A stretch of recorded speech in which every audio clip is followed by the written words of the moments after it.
Matapos ang paglabas ng bagong video ni dating Congressman Zaldico, pinuna ni Navotas City Representative Toby Tiangco ang ilang bahagi nito, lalo na ang pagdawit niya kay Pangulong Ferdinand R. Marcos Jr. Ang detalye sa report ni Mela Lesmoras. Yun na nga ang laging sabi is puro sabi ni. Binatikos ni Navotas City Representative Toby Tiangco ang panibagong video na inilabas ni dating Ako Bicol Party List Representative Zaldico. Puna ni Tiangco, puro sabi-sabi na naman ito kaya't hindi tamang dinadamay niya si Pangulong Ferdinand R. Marcos Jr. sa umano'y anomalya sa budget, gayong wala naman silang direktang komunikasyon. Wala naman siyang masabi na direkta, di ba? Puro ang sinasabi niya, puro sabi ni Martin Romualdez, meron si Pangulo dito.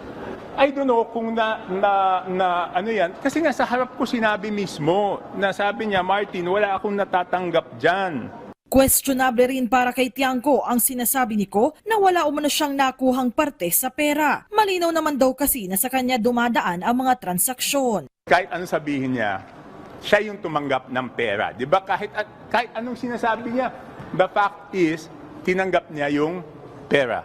If it's 52 billion, all the more, hindi ka paniwala na wala siyang natanggap, di ba? Isa sa mga pangunahing idinadawit ni Ko sa issue ng katiwalian si dating House Speaker at late 1st District Representative Martin Romualdez. Pero una nang iginiit ng kampo ni Romualdez na malinis ang kanyang konsensya. Sa ngayon, nirerespeto raw nila ang naging referral ng Independent Commission for Infrastructure sa Office of the Ombudsman ukol sa issue.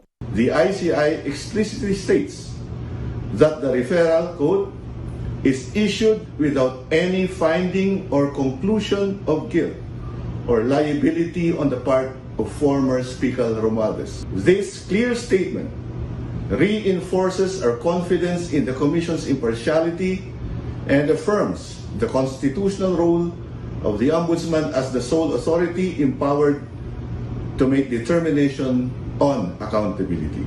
Sa panig ng Kamara, una namang nanindigan si House Speaker Faustino Boji D. III na dapat lang na mapanagot ang mga dapat managot. Sabi ng House Speaker, iginagalang nila ang proseso at suportado nila ang mga institusyong tumutugon para mapanaig ang tunay na hustisya.